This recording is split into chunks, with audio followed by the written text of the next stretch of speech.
This is Hisense 4K ULED M7030 or N6800, depending on which country you're in. The next bargain 4K TV, or is your money going to be better spent elsewhere? Let's find out.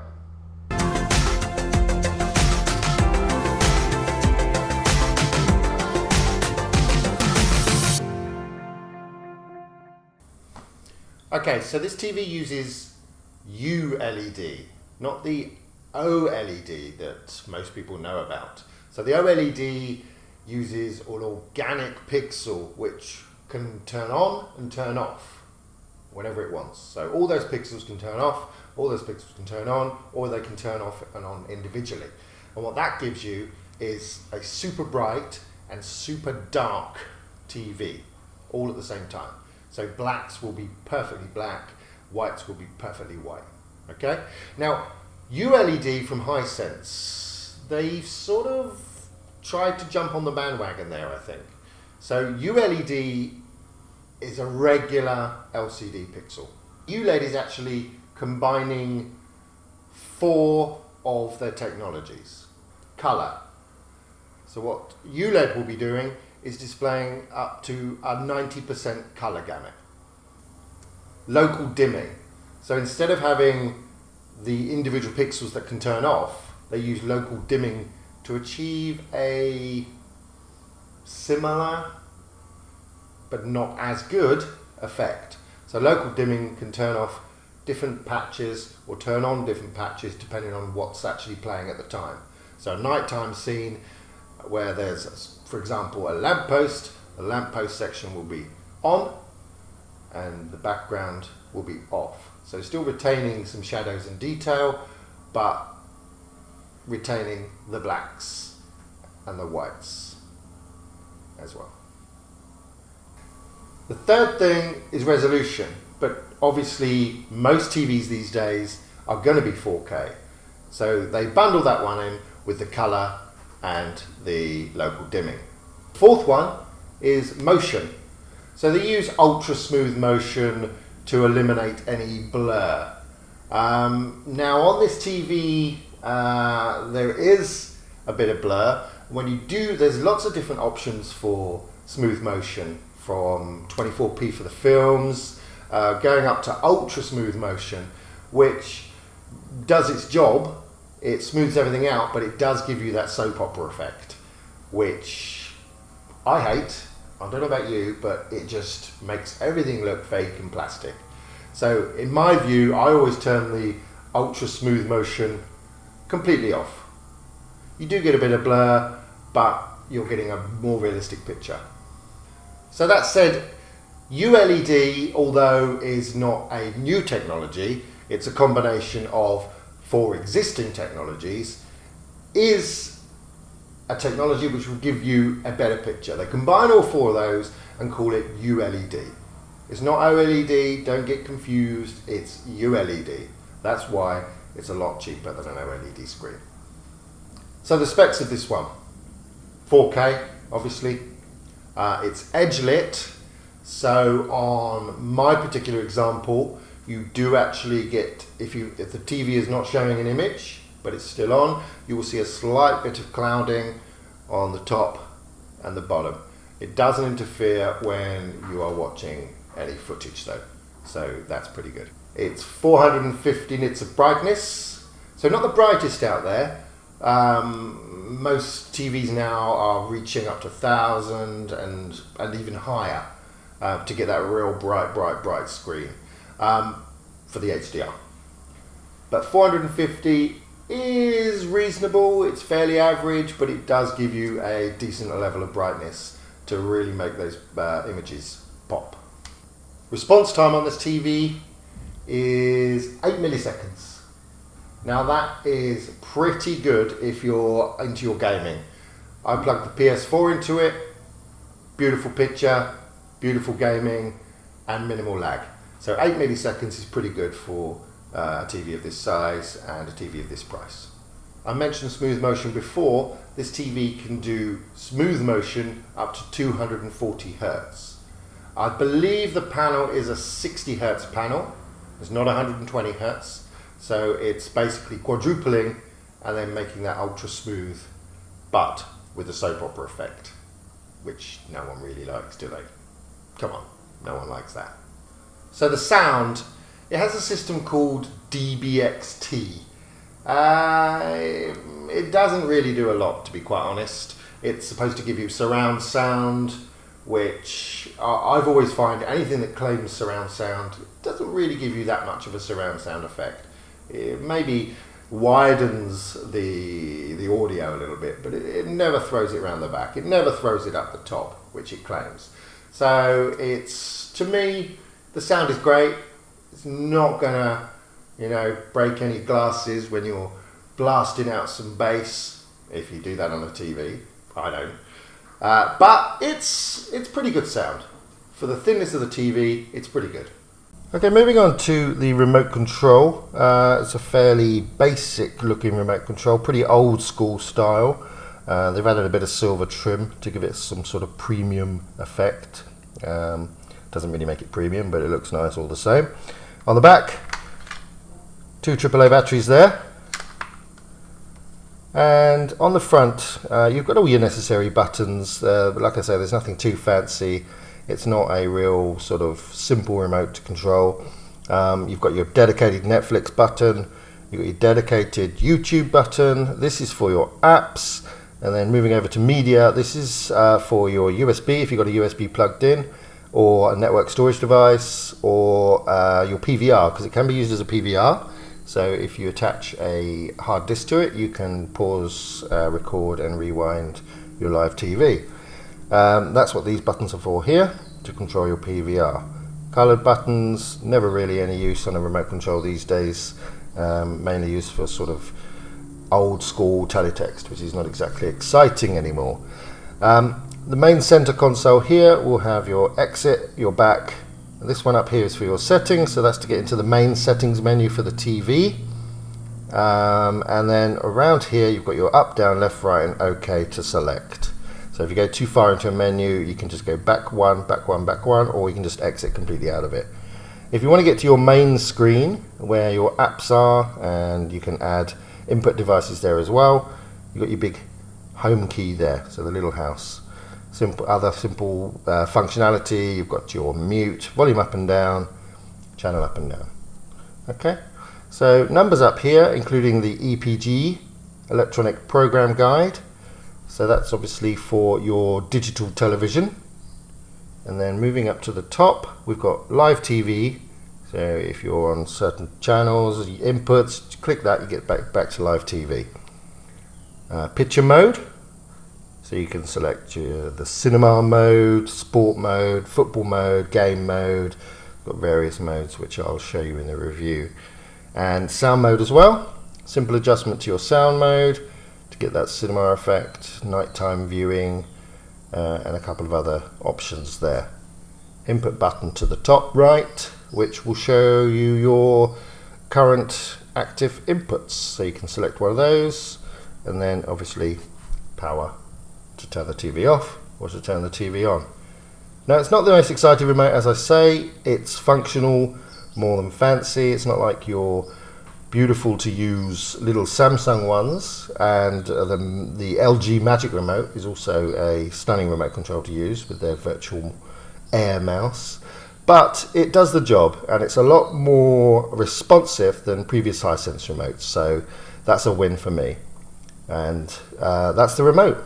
Okay, going to run through the menu system now.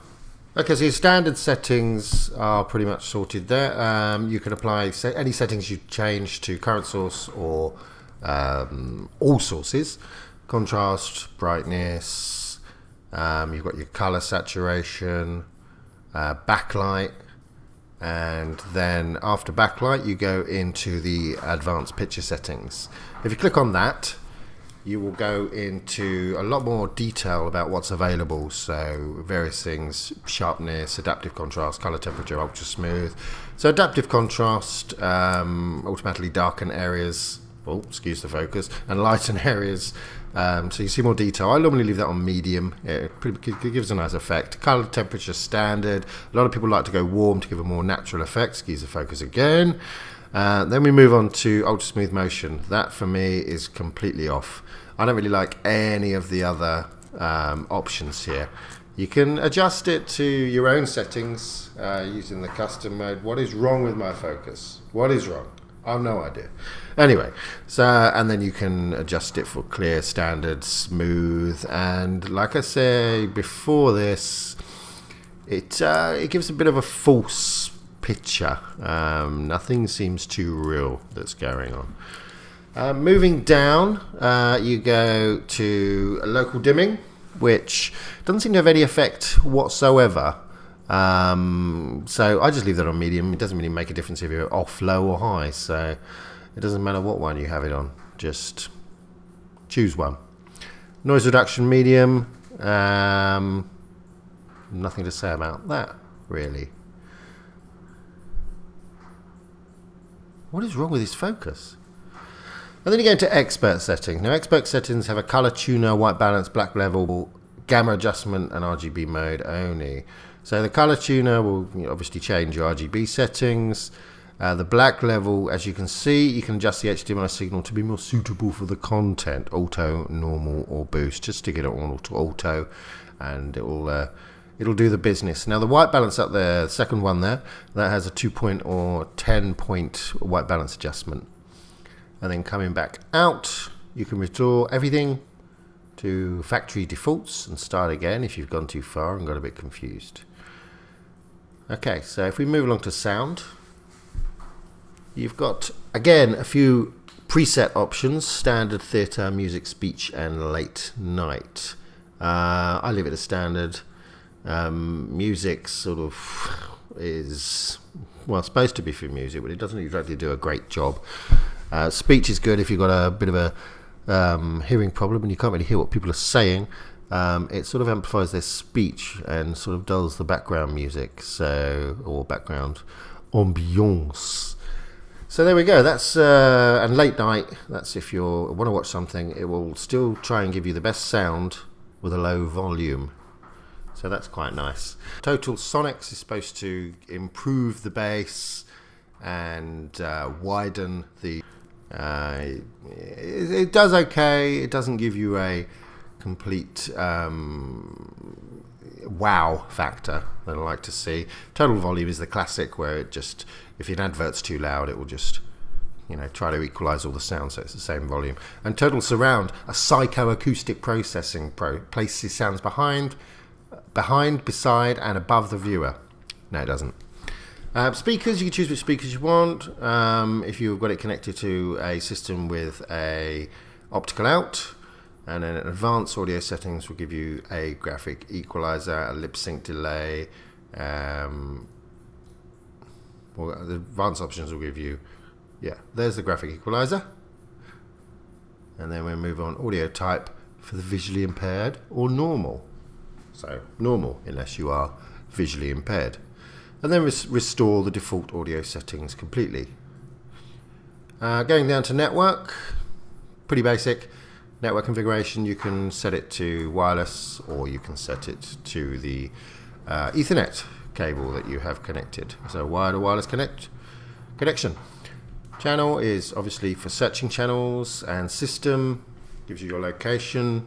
If you want a PIN number, the timer settings for the PVR. Language, if you speak a different language. Application settings is for things like Netflix. If you click on that, you'll see there's the Netflix has been activated on this TV. So, and then HDMI and CEC functions if you want to control things from the one remote. So this is for your PVR in the system, and your indicator light setting, you want that off because that's going to show the Hisense logo shining up, which can become quite annoying. And you can label your inputs to PS4, Xbox, whatever. Setup wizard, that'll go through your setup, and store mode is obviously for your store mode if you have got this TV in a shop. And then if you go to About TV, click on that. Software version, so we go back. You can see, you can name your TV, a few details, the disclaimers, and then your system upgrade. It can wirelessly search or search the internet for a system upgrade, and then restore it to factory defaults. So there we go. Moving on to apps. If you can see, you press the apps button, you've got your Netflix, YouTube, Showmax. You know, it's all country specific, but there's a few on there. And if you go to Opera TV, that is actually your app store.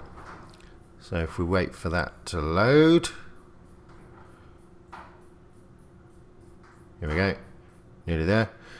And there we go. They're not exactly the most exciting apps, I have to say, that I've ever seen. I think the Samsung and the LG web store are a bit better than that. The App Store, should I say, or Android TV even, obviously is probably one of the best app stores out there. But you've got a few things, a few big name apps, but then a lot of apps which I've never even heard of, but somebody might like. You know, there are quite a lot there, so there might be something for everyone. Look, Space Vids, TechSmart, Bogus Leak TV, and a few kid stuff, and then nature travel. People like that sort of thing. News and weather. Everyone loves the news, or I don't watch the news. Or social, that's quite nice. You got your Facebook, and obviously your social wakeboarding app. Huh? Anyway, tools, your biorhythm calculator, and various other things. Oh look, there's Crash Bandicoot there on Game Insiders. Okay, and then when you press the home key, you've got all your details there. This can be set. Oh, I've gone into PVR. Okay, well, your PVR here. So you've got PVR if you have any hard disk and you want to show what you've recorded or have set in there. Then you go to edit, and we can pretty much add any app here or delete any apps, and then change their labels. So if I go and add Netflix, where is it? Back here. YouTube, Showmax, YouTube, Netflix. There we go. With a very small Netflix logo for some reason. But there we go. So I've added Netflix to the home page. So when I press home now, I'll see that Netflix is there. So it has nice, easy access. Okay, and I think that's everything for the menu. So back to the review. So all that combined, what are the pictures like?